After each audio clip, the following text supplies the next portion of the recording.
Good morning. Happy March.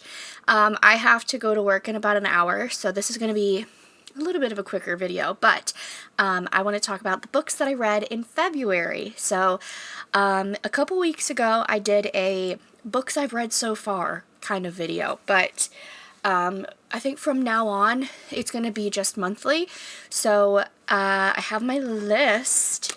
The fact that there's a list is crazy. I'm going to start with how many books I've read this year. So, in 2026, I have read 6 books. That's really impressive. So, those are the books that I have finished, and I'm going to talk about every single one of them and everything. Well, except for the first one, because that was in January. But my goal for the year is 12. My goal for last year was also 12, but I only got to 8. But the fact that I'm at 6 and it's now March, that's crazy. I work at a library, so I am surrounded by books at all times. I literally have no excuse as to why I don't read more, but I'm trying very hard to get regularly reading. So let's talk about what I've read in February. So, the first book that I finished in February was The 2000s Made Me Gay, Essays on Pop Culture by Grace Perry. This one was really cute. I guess I'll scoot over so that way I can put the little picture here. So, this was a good book. This is the only nonfiction book I've read so far this year, which is crazy. I really love nonfiction books. I'm probably going to start a nonfiction book very soon because I miss it. I will talk about a nonfiction book that I DNF'd, unfortunately, but this one I was really excited about.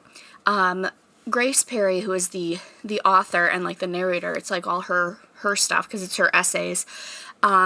She was born in 1989, so she is older than me. I was born in 96, so I am a cusper. I'm right on the edge of millennial, but I spent a lot of time with older people when I was growing up and everything, so I was always the youngest, so I definitely feel like way more a millennial than anything else. So some of the ones that they were talking about, like she would talk about a show that I wasn't exactly, like, I've heard of them of course, but I've never watched it.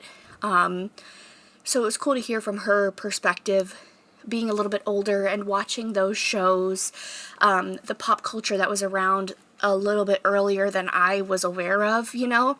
So, very, very interesting, not preachy or anything, just a really fun book, told from someone who was coming out and realizing her sexuality kind of in a society where things were shifting, you know, like with Ellen coming out and everything that's happened after that, you know. It was really interesting to hear how that kind of had an effect on her as a lesbian. So very, very good book. Highly recommend. It was she was such a good narrator. It was just a fun read. It wasn't like clinical or like sterile sometimes, which is what's going to happen about the nonfiction book that I DNF'd. Some nonfiction books I cannot get into because they are just way too sterile. They're too boring. I want a personality. If I'm reading a book told from someone's perspective like this, I want to like them, and I really liked her. So, the next book that I read is Two Can Play by Ali Hazelwood. This was a novella, so it was a cute little story. Perfect. Sorry. I am going to read the synopsis of all these books. I keep forgetting that. Okay.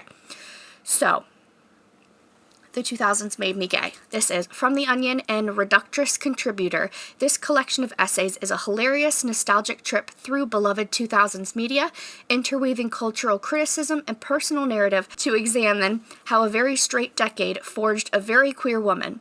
Today's gay youth have dozens of queer peer heroes, both fictional and real, but Grace Perry did not have that luxury. Instead, she had to search for queerness in the teen cultural phenomena and the early aughts had to offer. In Lindsay Lohan's Fall from Grace, Gossip Girl, Katy Perry's I Kissed a Girl, country-era Taylor Swift, and Seth Cohen jumping on a coffee cart. And for better or worse, these touch points shaped her identity, and she came out on the other side, as she put it, gay as hell. Join Grace on a journey back through pop culture moments of the early 2000s, before the cataclysmic shift in LGBTQ representation and acceptance, a time not so long ago that people seem to forget. Very, very, very good book. Okay, so Two Can Play by Ali Hazelwood. This is an enemies to lovers spicy romance set in the world of video gaming.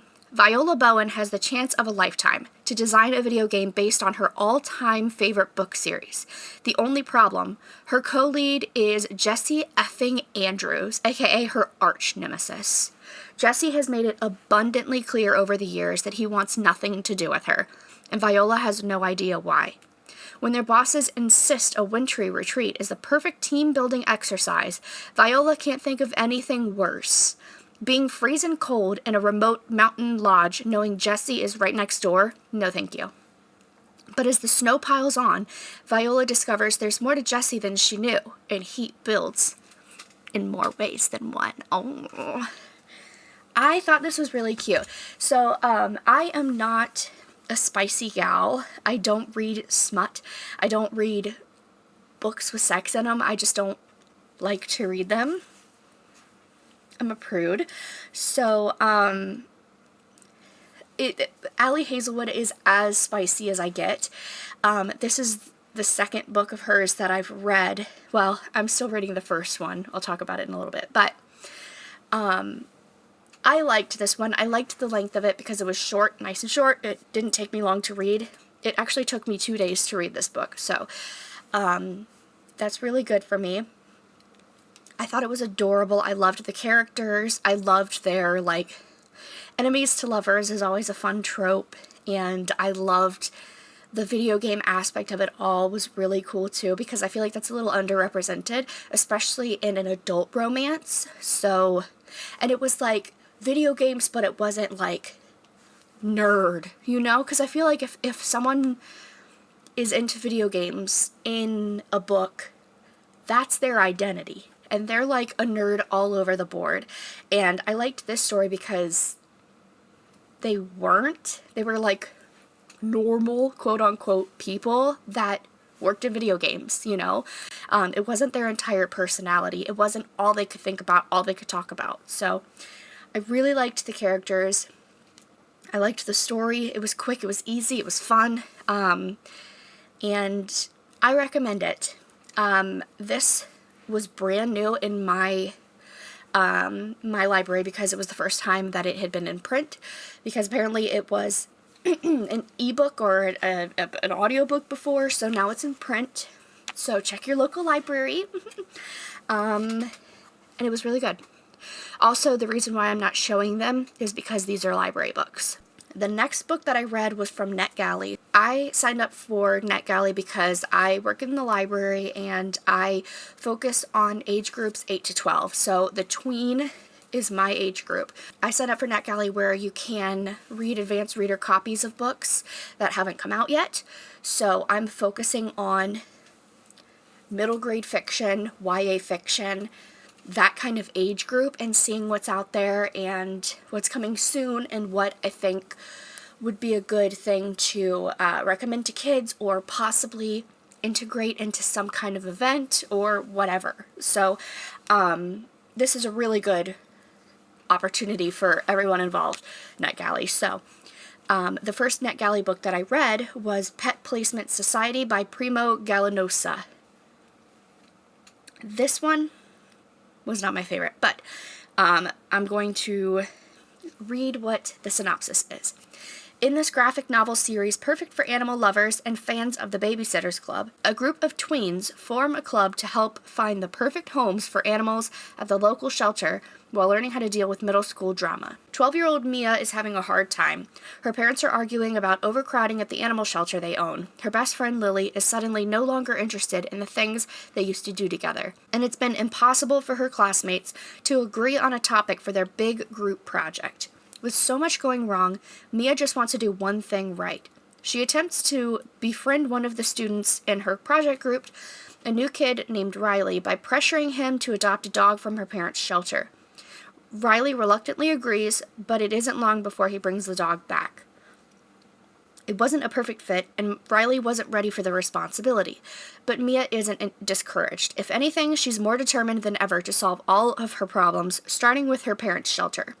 If she can find the perfect homes for the animals there, Mia can help her family, bring her school group together, and maybe even reconnect with Lily. With some luck and hard work, anything is possible. I didn't like this book very much. It doesn't show, and I'm not going to show you because it's not out yet. It's out in March, at the end of March 31st. But the art style's really cute. I really liked it. It's a Disney publishing book, so they put money into this book, and it's really not my favorite. But I am a big fan, as you know, of animals. I'm a rescue girly, so I eat up anything about animal welfare, especially for kids, because I think that's so important for kids to understand that, that puppy in the window is cute, but like, girl, that's a puppy mill. Like, no, we do not do that. We go to the shelter, So, I like anything that has to do with shelters and animal welfare written for a child. So this, even though the main character was 12, I really don't think a 12-year-old would enjoy this. Very much so younger. 8, 9, 10 might even be pushing it, honestly. The main character was not likable to me. I didn't like her. It says, like, oh, she decides that she's going to start finding perfect homes for these dogs, but she, like, doesn't until the very end. In the meantime, she's making mistakes. The kid that brought back that dog, she pawned a cat onto him, and it's like, he just said he's not ready for the responsibility of owning an animal, so you give him, well, this cat's chill. Here, have this. And it's like, you're not listening. We don't want an animal right now. We're going to have to bring that one back too eventually. Like, so, I don't know. And then they did like an adoption event behind her parents' backs, so they didn't even know that she did it. I was not a fan of that at all. It's basically telling the kids, like, oh yeah, just like if you want to do something, just like don't tell your parents. Girl. And then she didn't get any reprimandation. She didn't get reprimanded for that.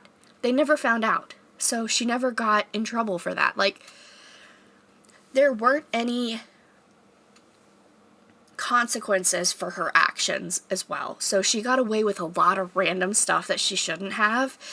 And this was the main problem I had with the Jessie show too, is that that little girl was like very mouthy and it had a laugh track. Why are you teaching these children to be mouthy and that it's funny? Like, I have the same problem with this, where it's like, yes, it's a show. Yes, it's a book.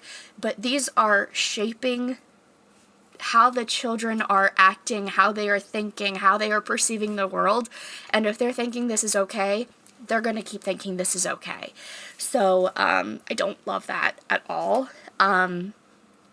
And maybe I'm too, like, uppity about it, but that's my opinion! Like, that's just that's just how I see it. I don't have a kid, so it's not like I'm seeing this from a parent's perspective. It's just that from a perspective of someone who used to be a kid, hearing a little kid be mouthy with a laugh track behind it is going to make me think that that's okay.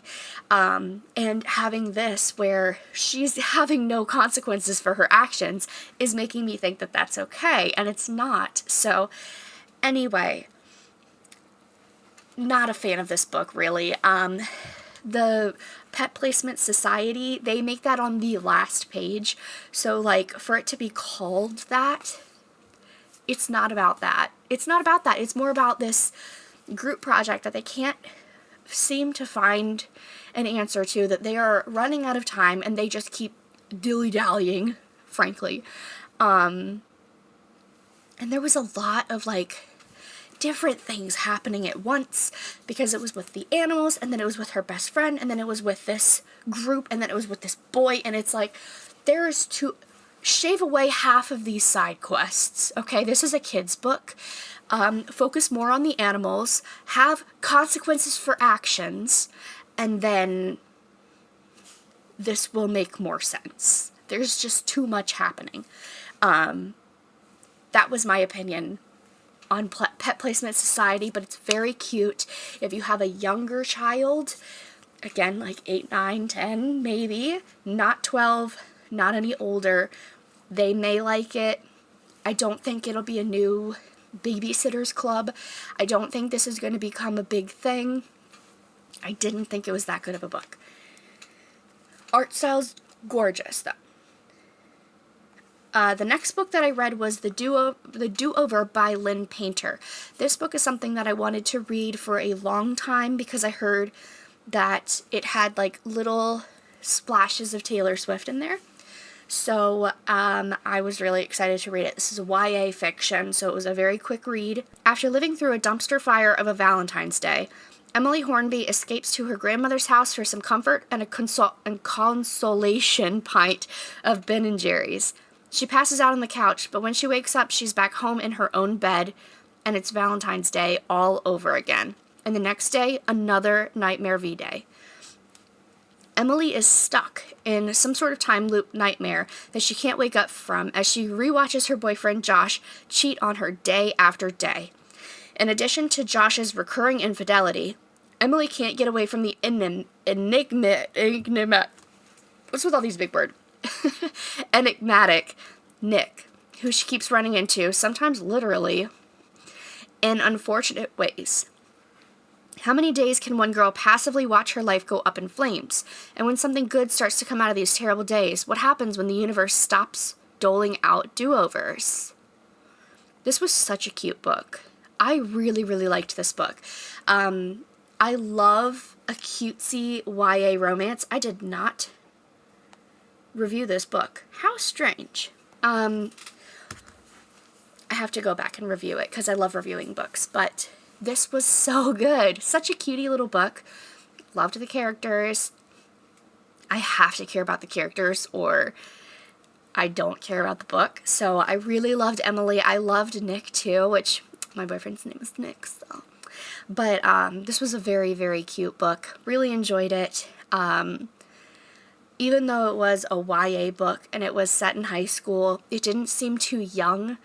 It didn't seem like they were, like, really stupid kids, you know? It was a really good book.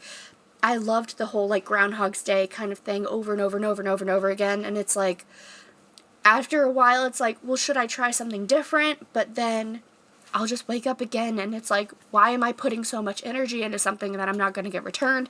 Because it's like it never happened again at 12, but I really liked this one. It was a nice short read too. I don't remember how many pages it was, but it was very quick. It didn't take me long. I really liked it. So I would definitely recommend this book. This says series. Is this a series?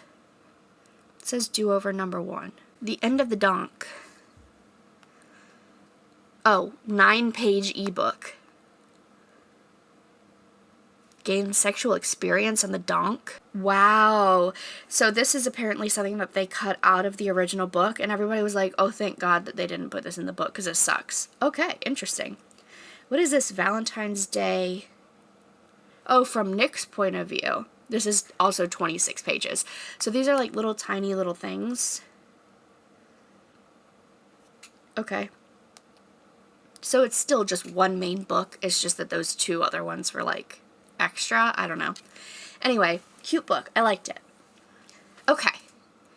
Now, the last book that I finished, I started in February but ended in March. So I'll probably also talk about this in March because I can. So this one is called Fearless, and it's The Taylors, book 2. From Jen Kalanita. I did not read The Taylors book 1, but you don't really have to. You get what it was about anyway because she summarizes it, which is what something that happens a lot in middle grade fiction in this series where you don't have to read every single one.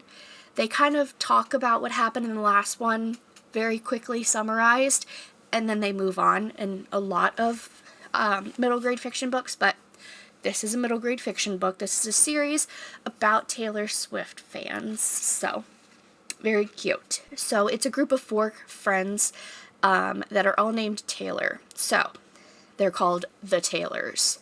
So this says, when the Taylors learn that this year's 5th grade school trip over spring break is to Nashville, they can't believe their luck. The trip will include a trip. The trip will include a trip. To Country Music Hall of Fame, which offers school workshops like Songwriting 101, which is aspiring songwriter Teffy's dream come true. But a trip this big doesn't come without a few bumps. Taylor has never been away from her family before and is nervous. Can she overcome her fear and join her friends? Will Teffy continue to use her voice in her songwriting class when there are many talented young aspiring writers just like herself? Can TS relax and have fun instead of worrying she made a big mistake by skipping a huge soccer tournament to go away with her friends? And how will Tay-Tay survive her hellish assigned roommate, mean girl Hannah? Wow, hellish. Okay. Can the girls learn to embrace life and be fearless? If they want to make this trip the adventure of a lifetime, they'll have to find a way to overcome their worries and fears the way they always do, by leaning on each other. They use the word worry and fear a lot. Worrying.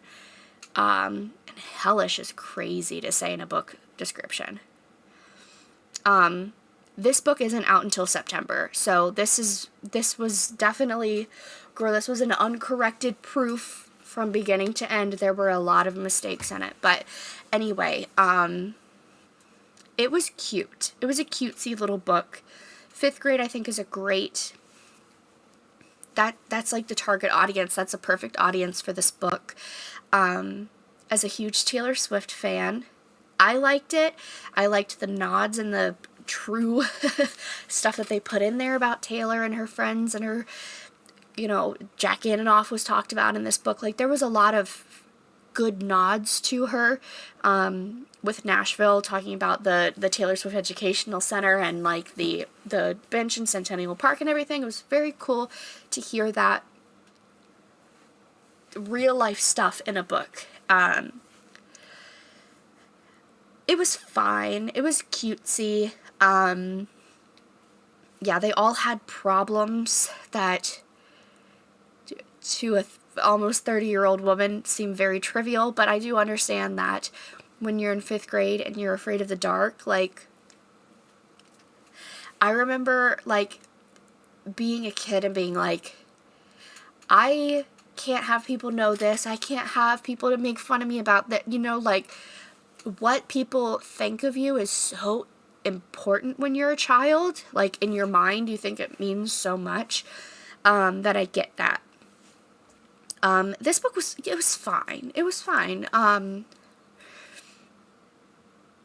It's fine. It's a Scholastic book. So, they put money into this too. It's fine. It's fine. I wasn't overly obsessed with it. But it was good. It was good. If I had to rate it, it'd be about a 3, probably. Maybe 3.5. So maybe I'll be nice and rate it a 4-star. But I wouldn't rate it 5 stars. It was just, felt like it was lacking something. I don't know. And also, they went to Nashville at, like, the very end of the story, which they made it seem like Nashville was going to be, like, the main part of this book. The main part was their worrying about the going to Nashville. And I feel like that, I mean, I get it because it kind of tells, the kids that are reading, like, hey, everything's going to be okay. But at the same time, it was, like, really focusing on the worry a little too much for me. But anyway, that is the last book that I finished. And the book that I am still reading currently, I just started another book, so I'll talk about that too. But the book that I am so close to finishing is Not in Love by Ali Hazelwood. Remember how I was talking about how I read this? I started reading this on the cruise last year, and then I just never picked it back up.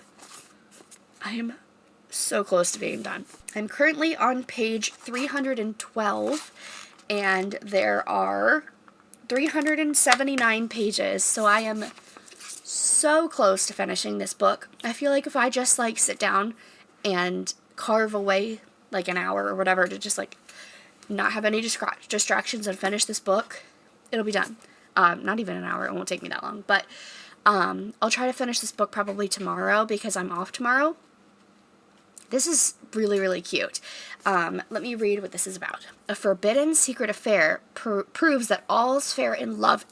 Oh my god, I'm like losing my voice. Girl, I gotta go to work. I can't not have my voice.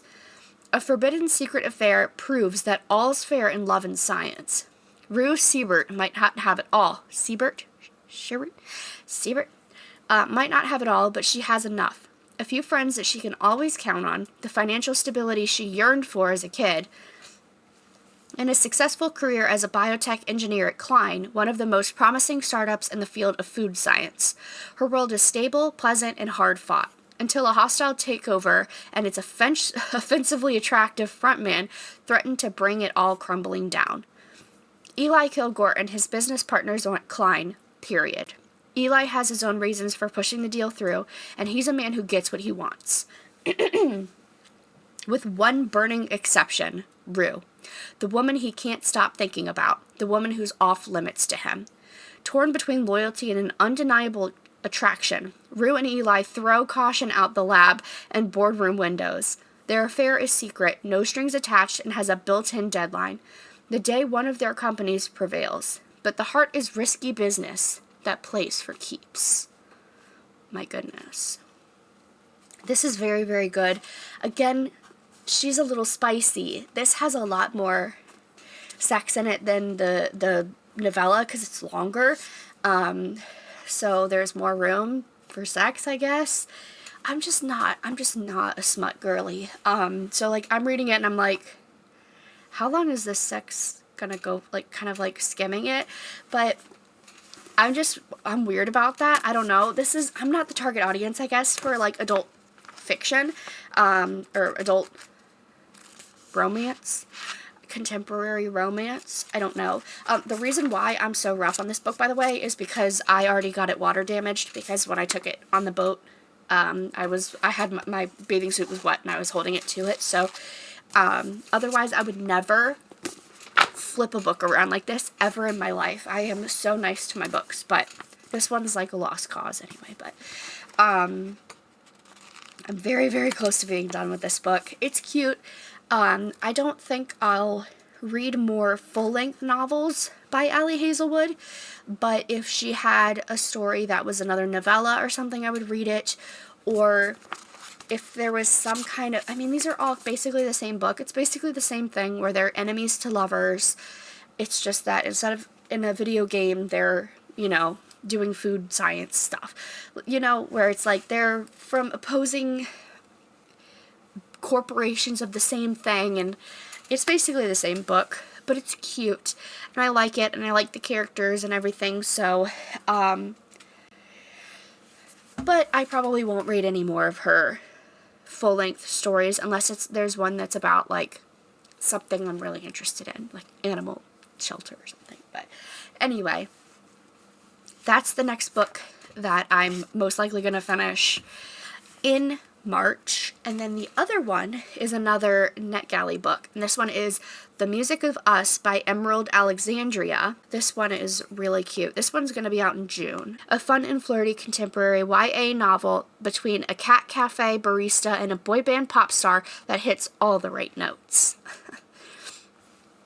The Music of Us is a laugh-out-loud, friends-to-more romance perfect for fans of Casey West, Beth Reekles, and Lynn Painter.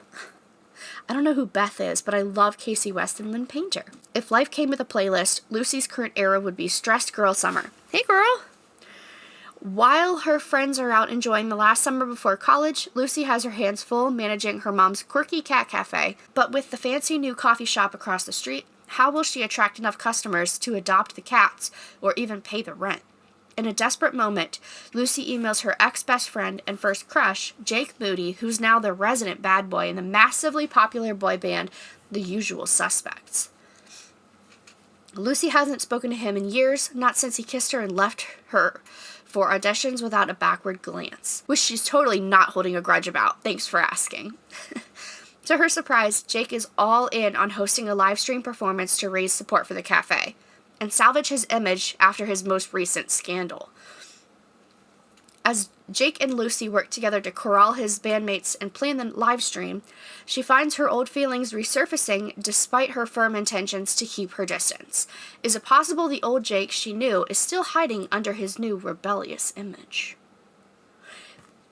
So cute so far. But again, I'm really, really new to reading this book. It's so cute though, and the cover is gorgeous. Let me see what it says, which page I'm on. 14. So, very new. The book that I DNF'd, I'm also going to talk about that. This book is called Swiftynomics. This is another advanced reader copy.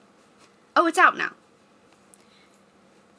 It was an advanced reader copy. Okay. This is called Swiftynomics, How Women Mastermind and Redefine Our Economy by Misty L. Hegenes. Taylor Swift and Beyonce aren't just pop megastars, they are working women whose astounding accomplishments defy patriarchal norms.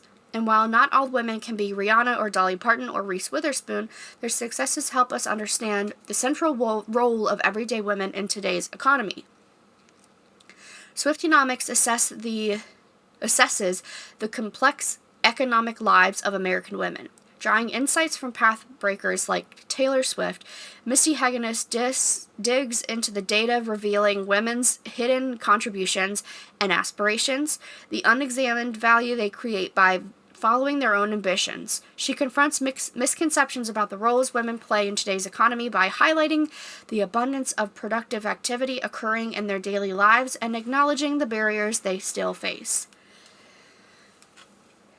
Lighthearted but substantive, Swiftynomics explores critical reforms like paying caregivers for work on behalf of their families and collecting statistical documentation of gendered labor that currently goes unrecognized. Hegenes also offers advice for women so they can thrive in an economy that was not built for them. Like, even just reading that makes my eyes cross. Like, it's just too smart for me. And I like to think that I'm a little smart girly. That's too smart for me. I'm like, what are you talking about? Yeah, I'm just not the target audience for that book. I was excited about it because Taylor Swift and everything, but like it's too sterile, it's too smart for me. So I'm not finishing that book. I'm so sorry, NetGalley, but I'm not finishing this book. It says I'm 5% into it, but yeah, this is going to be a DNF. I'm going to have to update that, but that happens sometimes. You know, I don't know what to tell you, but otherwise I've been doing really good with my reading, so that's really impressive, the amount of books that I've read this year. So most likely in March I'll finish The Music of Us and Not in Love at least, and hopefully I can start a nonfiction book that my brain can handle. That would be cool. The links to these books will be in the description box below. I just became an Amazon affiliate, so I'm very excited about that. So if you want to support me and you want the book anyway, click on the link below, you know? That'd be really cool for you to do that. So anyway, thank you so much for watching. Subscribe if you wanna, and I'll see you in my next video. Bye.